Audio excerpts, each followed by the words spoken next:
Hi, friends. Thank you for joining us on Fitness Friday. Today we once again talked with our nutrition expert, Carly Walker from New England Nutrition Advisors. And so, Carly, thank you for talking to us today about eating for longevity.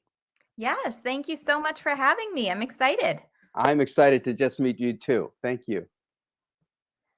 So, today I am focusing on, like you said, eating for longevity. So, the importance of healthy eating for older adults.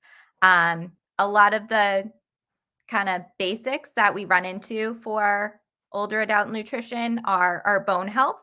As we age, we're at increased risk for osteoporosis and decreased bone density, which puts us at an increased risk for bone fractures.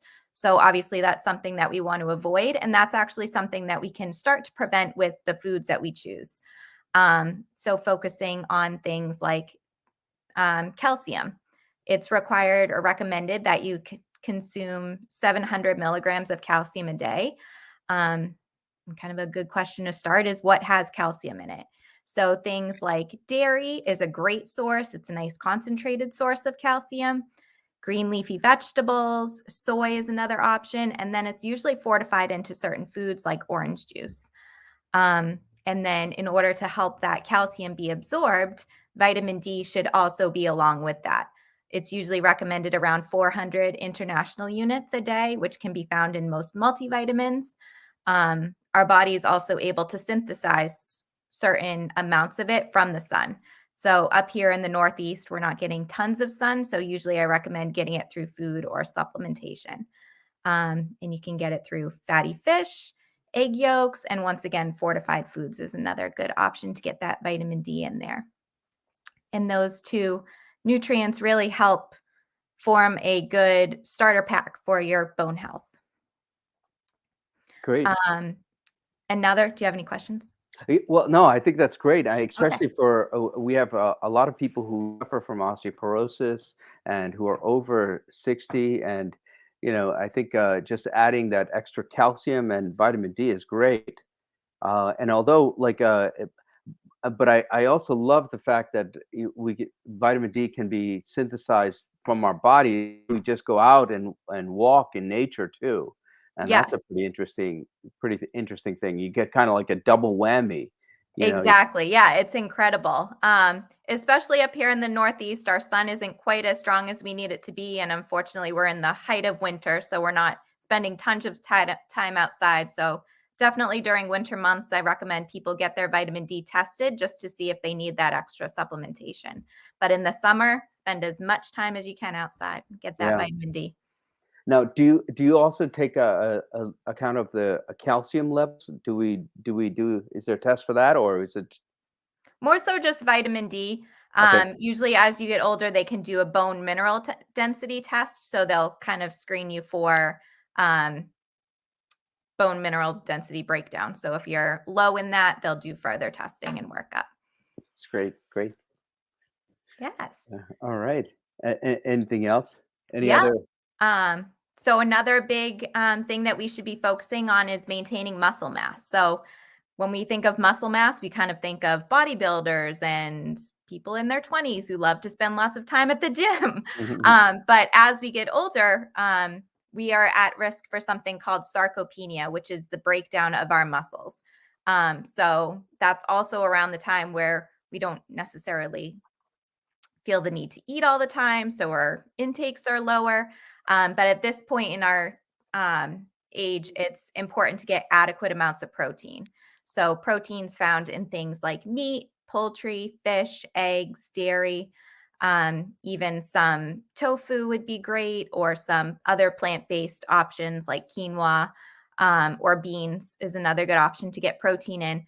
But what that protein does is that helps maintain that muscle mass along with walking, light strength training, that can really help maintain your muscle mass, which is helps prevent falls and helps you stay as independent as possible for the longest amount of time. It's interesting because I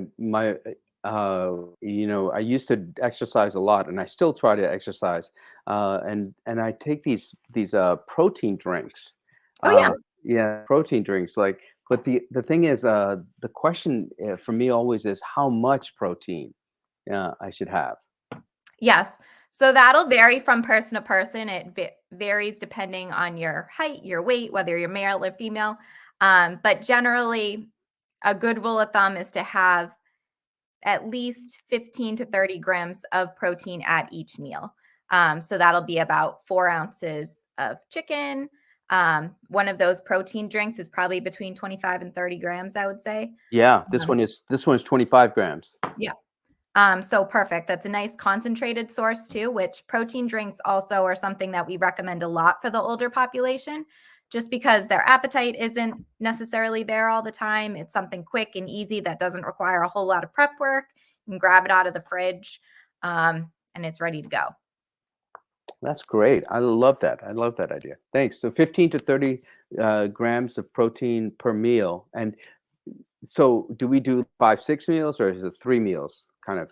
Yeah, so I'm kind of in the, and this will vary from person to person. I generally recommend at least 3 structured meals with 1 or 2 snacks. So usually the morning time, depending on how early you're having breakfast, you might be okay to wait until lunchtime.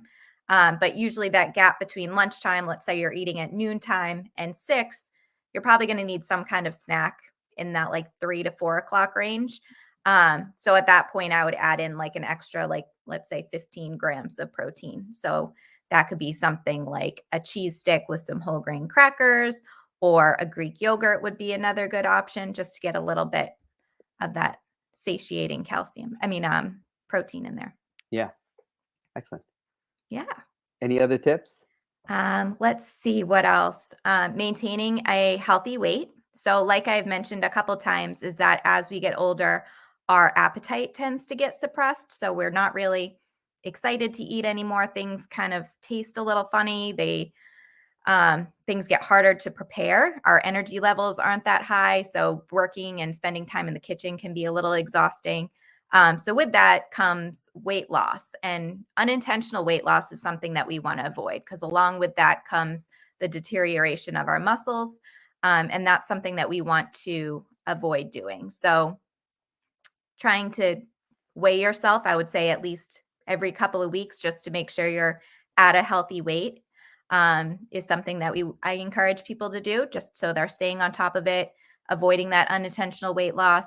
And then as far as losing weight, um, trying to get as close to a healthy body weight as possible is something that we also recommend, that can help promote longevity also. And that can be something as simple as adding more veggies to your meals, or adding more protein, and cutting back on sweets, especially later in the day. All of those kind of small tweaks can help promote a small and gradual weight loss. So rather than jumping on the bandwagon of a big fad diet, a gradual weight loss of half a pound to 2 pounds a week is something that we consider fantastic weight loss. And Yeah. that's something that's sustainable, and that's something that promotes that muscle mass to be maintained during that.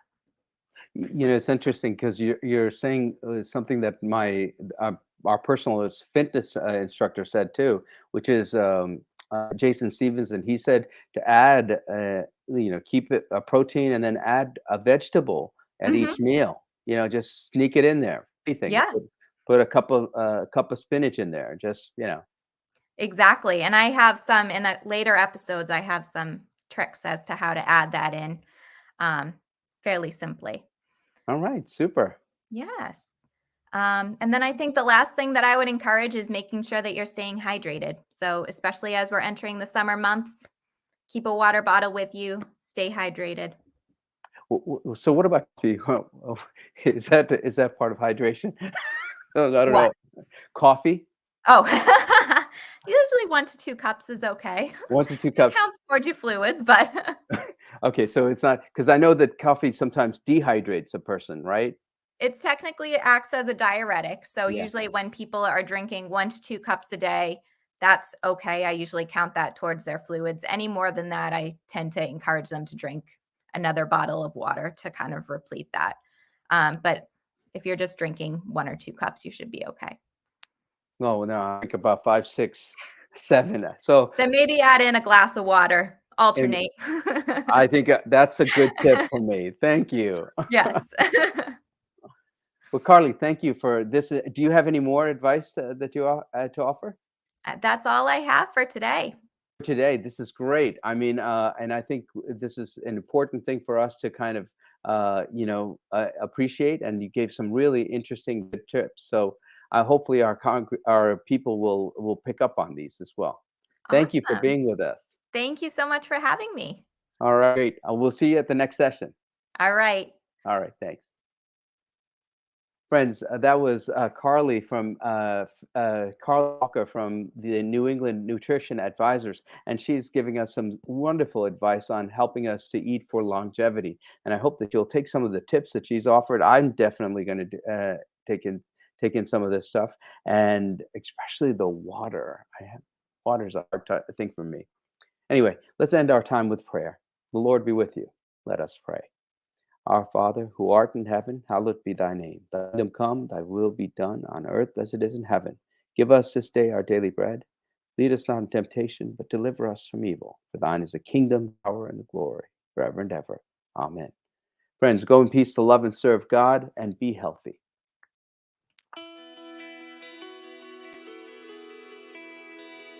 Thanks for watching.